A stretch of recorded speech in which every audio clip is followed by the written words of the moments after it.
virus.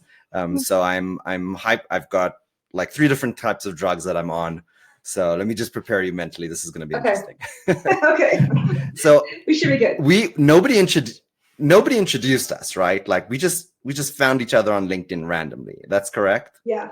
Mm-hmm. Okay, that's super weird because usually there's an introduction that happened, but I think that's kind of beautiful because I saw your stuff and I saw your content. I was like, oh my God, I have to talk to this lady. And then you on the other side were like, sure, why not? So let me start with a big thank you for just being here and being willing to do something with somebody who you haven't been introduced to through a warm intro. So I appreciate that. And if I may, I was reading your articles and you wrote an article about Taylor Swift and you're a product leader. Just walk me through this. So that was the one on specifically problem identification, right? And so it started out with, there's a lot of people that I see in product management in organizations, they tend to jump very, very quickly to solutionizing and to, oh, we can fix that right away. There's not not even thinking too much about the problem. And I've seen many times that we've missed, the teams and the organization have missed opportunities to really disrupt or change the whole context of the problem that was presented originally. And part of that is, everybody wants to jump to and be a hero because that's the hero worship of the person that's problem solving. And I've long been an advocate of we should really be putting a lot of effort and a lot of credibility to the people who are getting the right problem. And I did a bunch of research just kind of in my thought process over how to start explaining this in a much more tactile way so people can understand it is of real value to spend time on the problem and challenge assumptions that are going on. I think it was Einstein that has if I have an hour to solve with a problem, I spend 55 minutes. And I hear that a lot, but I don't see it in action.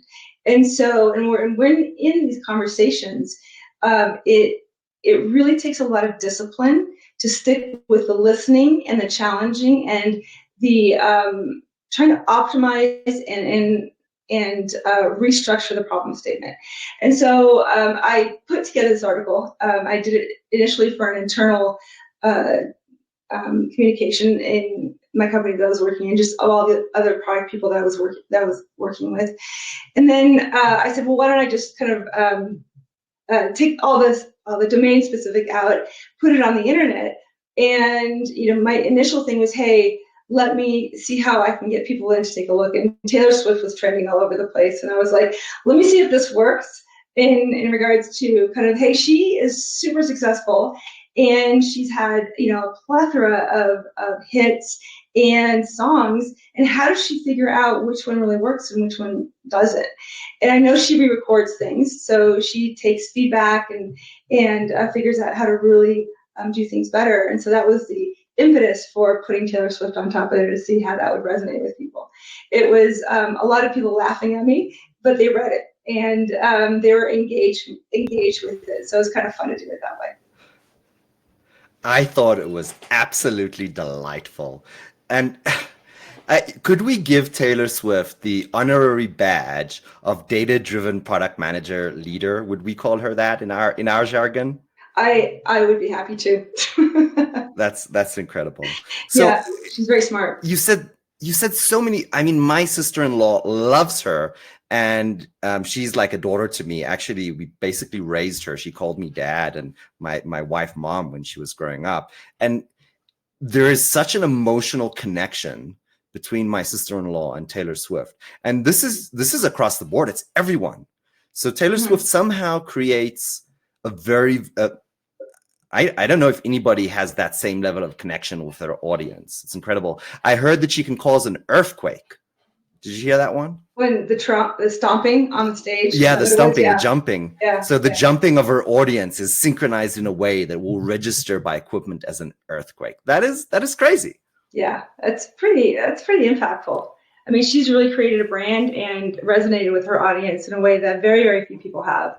So I look at her and I'm not only impressed with her leadership qualities and how she handles herself, but also how she has built her brand and built her product, which is phenomenal.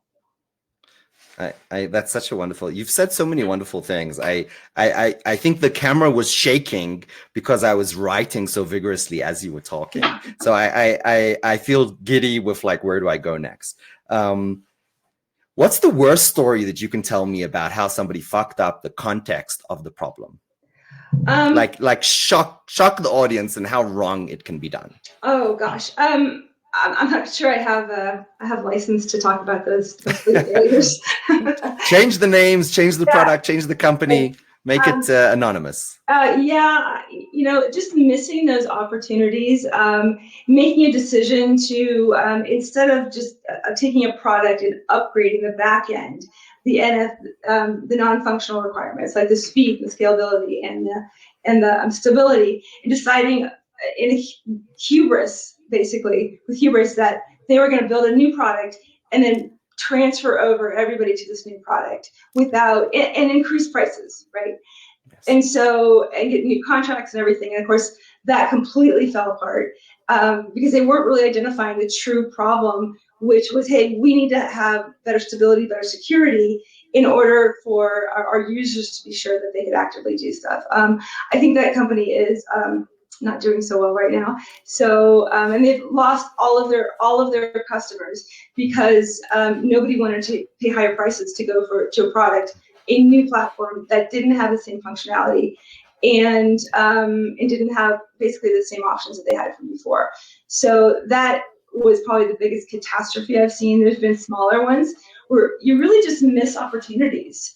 You miss the ability to say, hey, this really wasn't, yes, this fixes my problem, my immediate problem, but it doesn't fix my overall way of working. It doesn't make my job to be done better.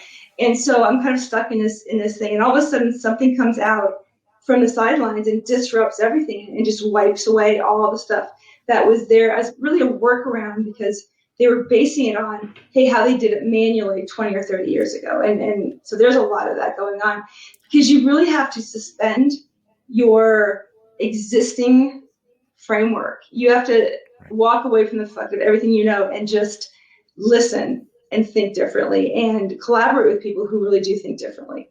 So I think that's one of the biggest things you can do. There are some fabulous articles out there about things that have finding the right problem. There's the McDonald's milkshake article, which is pretty famous. Recommend anybody go read that. There's the idea that minivans were not going to succeed based upon the market research, and yet it's one of the most commonly used cars today. So those are just a few examples of things that went right or went wrong based upon the initial presumption that, hey, I'm going to fix this, I'm going to be a hero. So you've worked with a lot of executive suites. What is the moment, let's say, give me your worst story, right? What is the moment where you're talking to this executive and what did they say where you suddenly became aware of the size of their hubris and the size of the mistake that they're about to make? Well, I wouldn't necessarily say that a lot of that was based on hubris as much as it was based on they've got so many things that are pressing in on them, and they really just want they want a quick answer. They want an easy answer to to make their quarterly numbers, and they don't really have the time to sit down and really understand things. And so understanding how to summarize stuff up so they can make better decisions regarding those those products. And I don't know that leadership is always in a position to make the decisions of the products, the solutioning. They are really there to help identify the market and the strategy and the vision. And that then needs to be contextualized and communicated out through the company a lot better. I think the biggest mistake that I see is that they're not actively communicating those messages out to teams and to their organization so that they can their teams are more empowered and can actively make decisions going towards that vision strategy that that the leadership is really trying to reach. Would you, so let me reflect on my own experience. Would you agree that a significant percent of the issue here is actually a derivative of short-term thinking? Yes. Tell me more. Tell me. Okay. So you agreed way too easily. Give me a fight. Like, tell me why yes and tell me why no. Well, I mean, we are driven, in public companies, we're driven by the quarterly, numbers. In our work environments, we're driven by how much have you gotten done lately? What have you done for me lately? How am I being measured against my peers?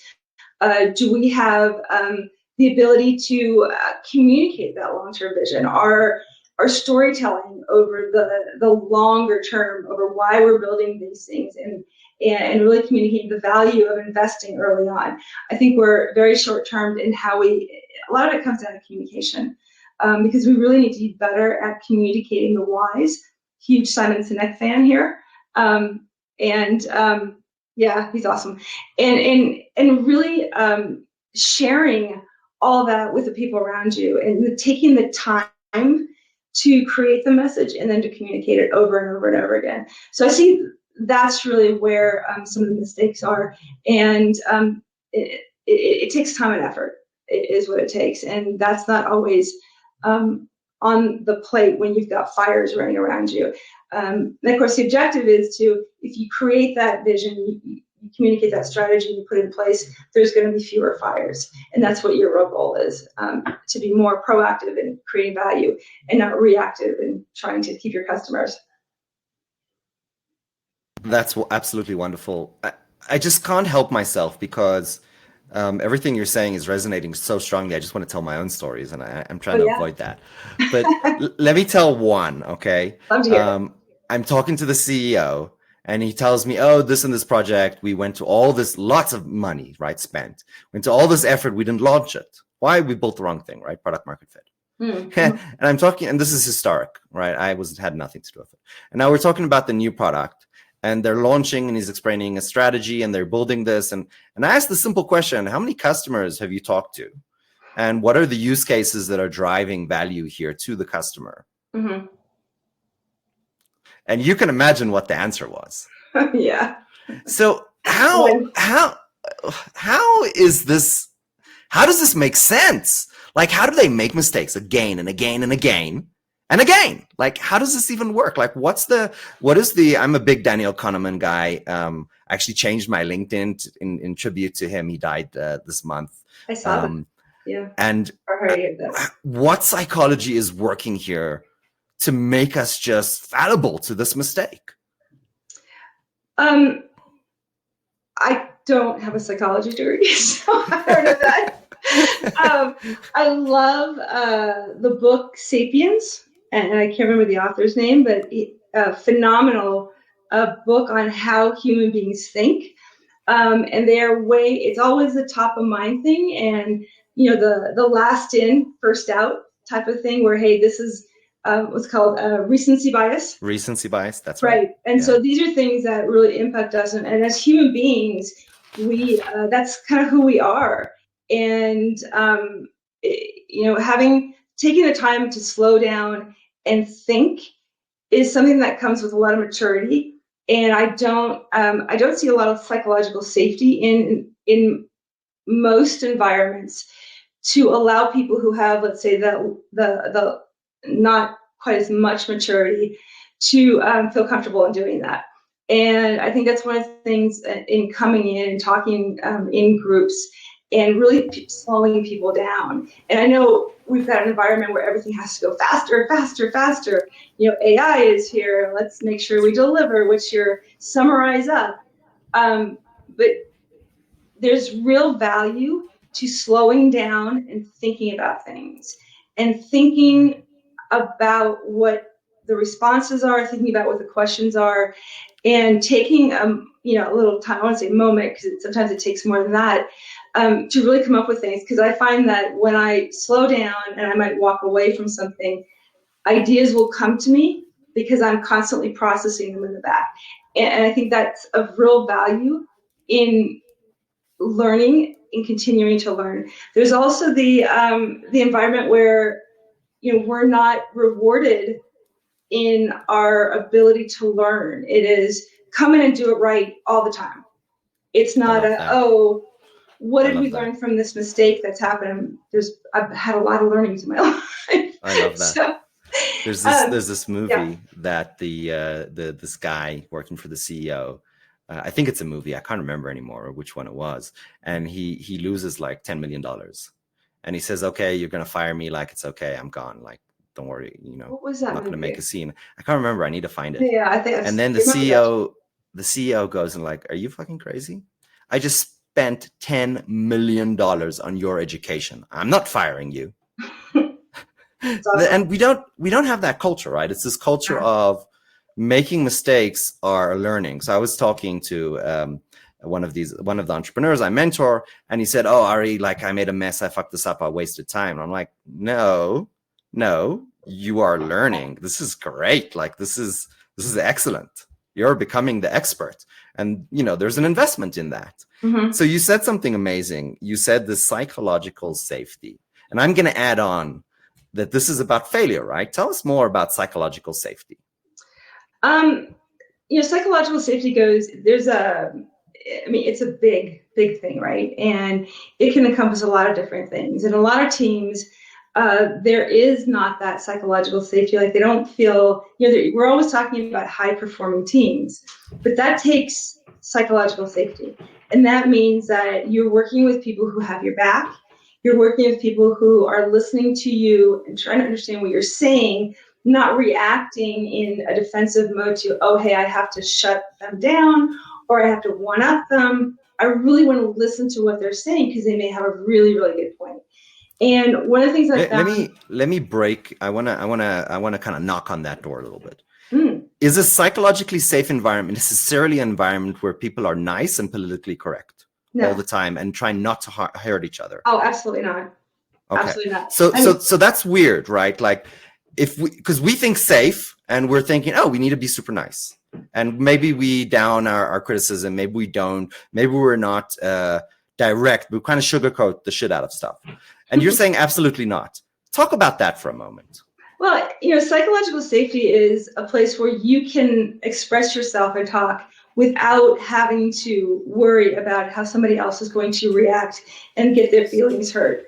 And you can really explore things. And of course, there's I talk about a maturity because I got to stop you there for a moment. It's not about, so when you're psychologically safe, it's not about not hurting other people, right? I mean, sure, you don't want to hurt other people. Well, that's not the intent. But it's about being able to speak freely without being concerned that you will be hurting other people. Yes. Because they're able to take feedback in a mature way, and maybe you don't know what you're talking about, and you need to kind of argue about it a little bit. So it's really this constructive debate. What we really, going back to the history of democracy, this is really discourse, public discourse, isn't it?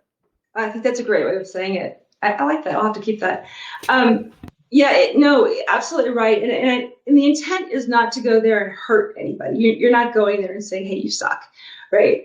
But the intent is really to depersonalize things in a way that you can talk about the facts, you can talk about repercussions, you can talk about, what is happening out there in a way that somebody's not going to say, oh, you're attacking me because that's my idea, and being able to walk away from things. And we can talk a whole lot about being able to get feedback and take feedback. Taking feedback is a big skill.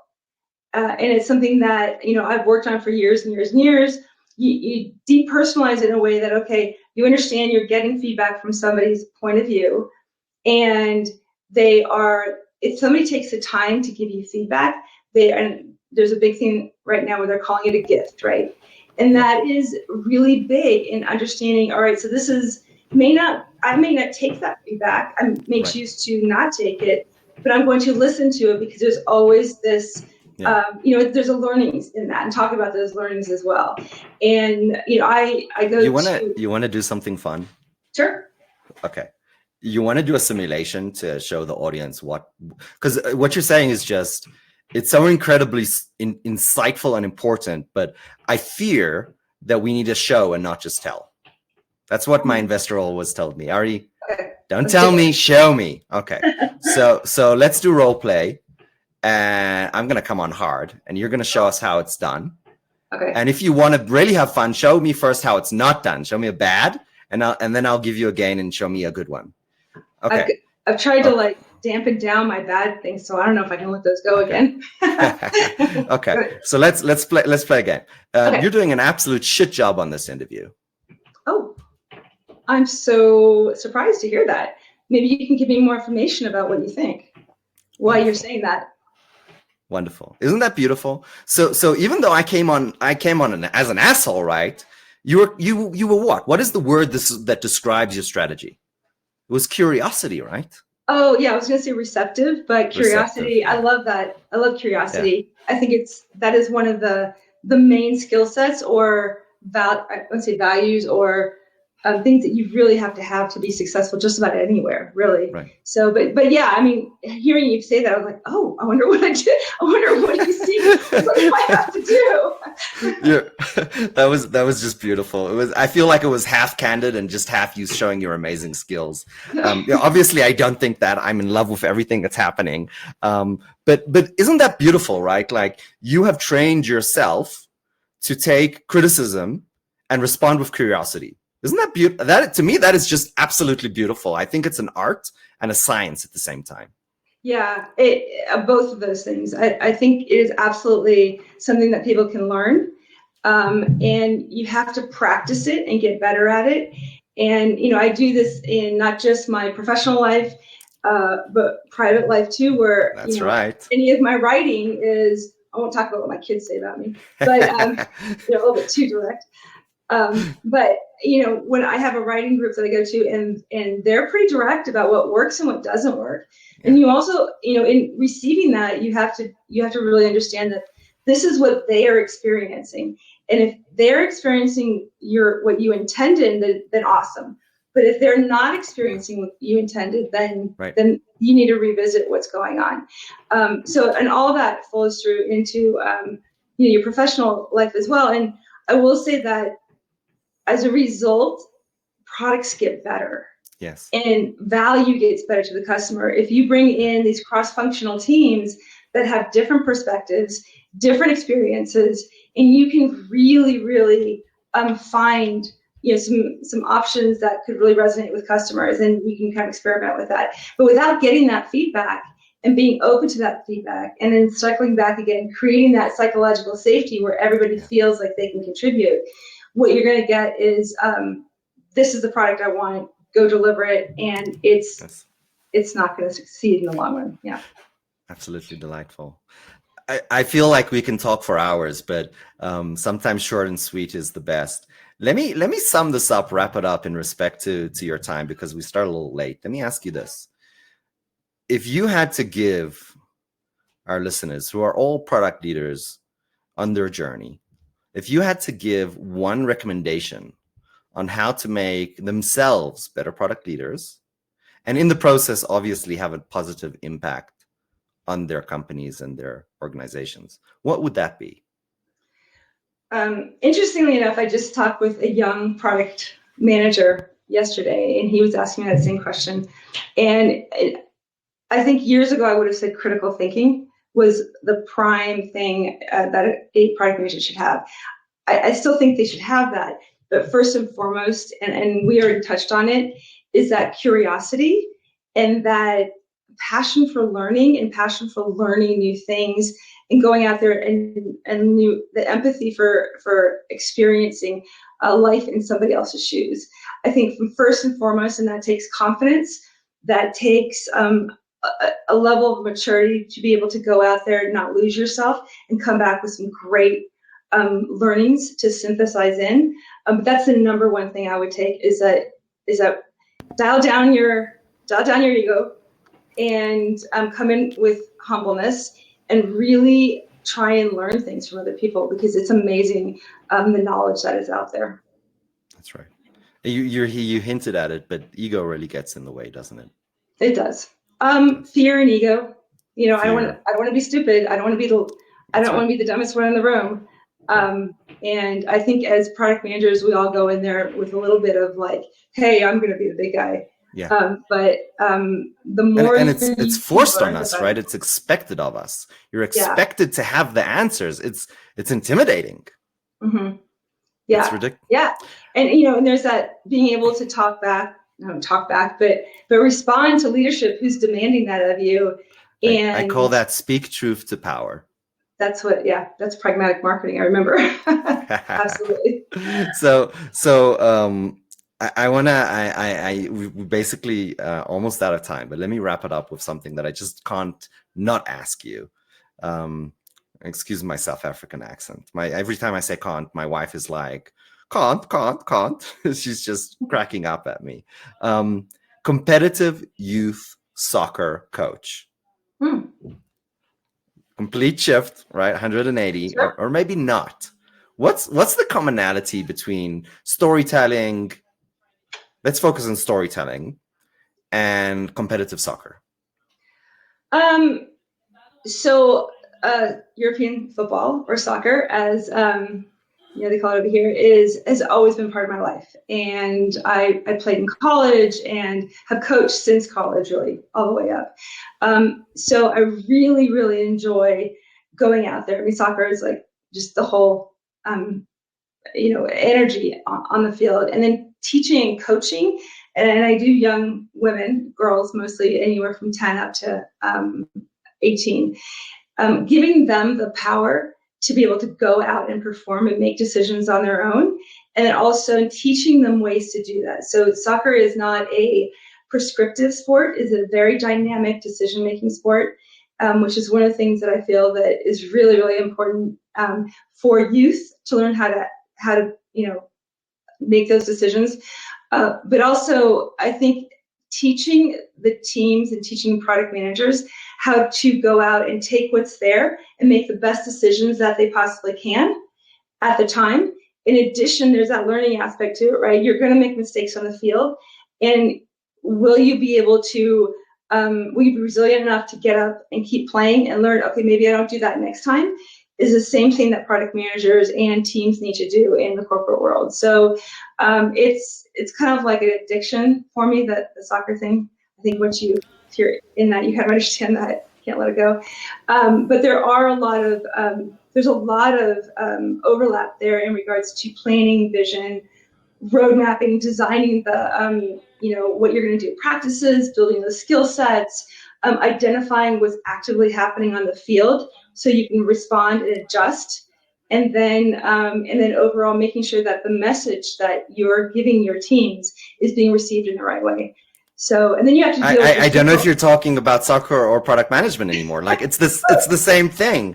Yeah. This is absolutely, I mean, the analogies here are incredible. So much that I mean, every like sentence I want to stop you and say, like, you said 10 important things that I need to address right now. This is absolutely amazing. You said mistakes on the field, right? Mm-hmm. Obviously this is the young ladies, but this is also the product managers, right? Mm-hmm. It's hand in hand. They're on the outlook, right, for the best decision, right? You said that. Right. And right. This, you're teaching them really, and keep me honest here, but you're teaching them how to make high quality decisions under pressure. Mm-hmm. Mm-hmm. Yes. Yeah. And this changes their life and their outlook on their whole entire being. Mm-hmm. Do you have any, and this, I'm going out on a limb here, but do you have any story that you can share about how soccer and this process of how they are learning life lessons through soccer has changed their lives? Yeah, I think there's a resilience. I mean, the number one factor where that you can tell if people will succeed or not has to do with resilience. And when you have a team that is struggling, and let's say they're not winning, and there's always, particularly here within youth sports, it's really a matter of, hey, your measurement of being successful is winning, which it really isn't that thing. But learning how to become resilient and not get down. And when you have, let's say, a losing season, and I've had a couple of those, it's like, so what do you do when you have a losing season? and your parents are like, hey, what are you doing out there? We need to like change some stuff up. And learning to speak truth to power, because your parents are your stakeholder, right? Learning to pick yourself up when you see something is failed. Learning to work with your teammates, which is really huge, and pull your teammates up. And so I've had teams that have had like horrible, terrible seasons, and even I'm like, oh my gosh, what's going on here? Can we try new things? What can we do? But ultimately, what I always say, and I've said my own kids, was that you do learn more by failure than by winning. And if you keep at this, if you're still really enjoying doing this, even though you're losing, then that's phenomenal. And there's your resilience in figuring out what you're taking away from every situation. So I think, and I've seen it multiple times. I've seen individuals do it where they get really, really upset, and you're like, you're going to make mistakes. Just accept it. You're not going to be perfect. And once they get to that point, they can pick themselves up and move on and keep going and really enjoy the fact that they're in this fabulous sport and they're learning things or hanging out with their friends. They come home with a sense of accomplishment that's really going to take them further in their life. It's such a wonderful adventure. This combination that you alluded to of, team building and resilience. I call it grit, true grit. I really do think it's one of the superpowers. I'll finish with a story of my own. It'll probably be cut in editing, but that's okay because this is more about you than me. But my son basically is in I want to say 6th grade, and he just did the Idaho test for 8th grade. This is recently. This is a couple weeks back, maybe 1 or 2, and he got a 97th percentile in 8th grade. Oh, okay. So, and he shows me this beaming, and I told him, you're an absolute idiot. And never, ever stop working hard to cure yourself of your idiocracy. And I'll tell you something, I haven't finished my journey either. And if you always remember that, then no matter what your success is, your goal is curiosity. Your goal is to cure yourself of this terrible disease of ego and stupidity or ignorance. It's the unknown unknowns, right? As long as you remember that, you'll be great. And I don't care that you got a 96 or a 97 or an 80 or a 40, because I know you have the right mindset. And for me, you will always be an idiot, as will I. And that's the only thing that matters. And my kids, they proudly, they beam. They say that they are genius dumbasses, right? It's that duality of smart and stupid. You can be successful, but you can also acknowledge your own limitations and know that you have so much more to learn. And I think that's absolutely delightful. So I'll tell you one more story, and this will all probably get cut, but I don't make any editing decisions. So this is more of a wrap up. My son, he is 5, but this happened when he was 4. And this girl, same age as him, 5 years old, is hiking with us, and my son is walking and she's on the back of her father. And then they kind of get down and we have some food, and she looks at his shoes and they're torn and they're dirty and they look bad and they look like like he doesn't have money to get new shoes. So she said, oh, your shoes are so dirty and ugly. And a 4-year-old responds and he says this. He says, they're hiking shoes. That's what they're supposed to look like. Right. And to That's me, confidence. That's confidence. It's awesome. It's not simple, but it's also the acknowledgement that making mistakes, getting dirty, failing, having things break down, it's part of the process. That's how we learn. So to me, that was just, I felt like I learned something from my, 4.5-year-old at that moment. I thought it was absolutely delightful. So with that, let me just say thank you. Now you, great. One last thing, actually, sorry, I can't end this, which is great. You offer your services to the public. Yes, I do.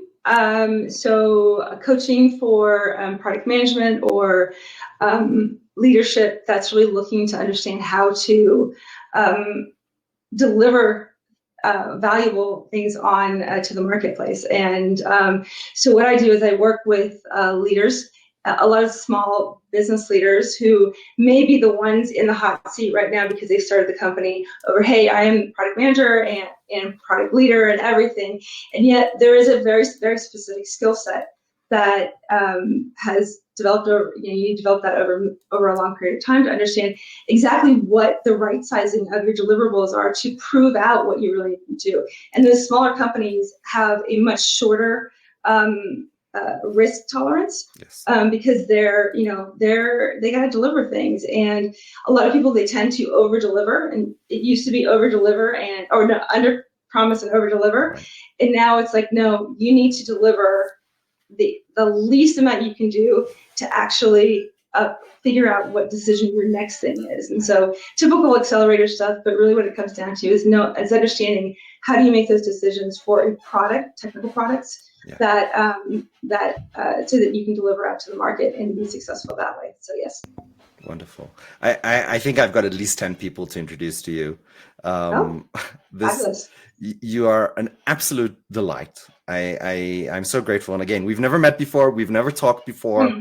There would not, and and a lot of people will be like, oh, you send me your questions. I'm like, no, you're not getting my questions. But nonetheless, I think this is the best discussion I had today. So I'm going to say thank you. I really so enjoyed much. myself too. So yeah, thank you so much. I really enjoyed this. I was really just trying to make sure I had the better answers for you than anything else. I really appreciate you reaching out. I think the best of us comes out naturally, as long as you can ask the right questions. I always tell when I'm teaching, I teach in different universities, I say, there are no stupid questions, only stupid answers. So I'm the only one at risk here because I'm the one giving the answers. Oh, I like that. That's a good way of saying that. And obviously there's no stupid answers either, because you need to, this is the second part of it, because you need to feel safe to make mistakes, because otherwise you won't learn. That's a lot to digest in one bite. Thank you so much. What's your website? How do we get to you? How does everybody listening? Well, so right now I'm only on LinkedIn. But you can get me directly via IM, or you can also email me directly at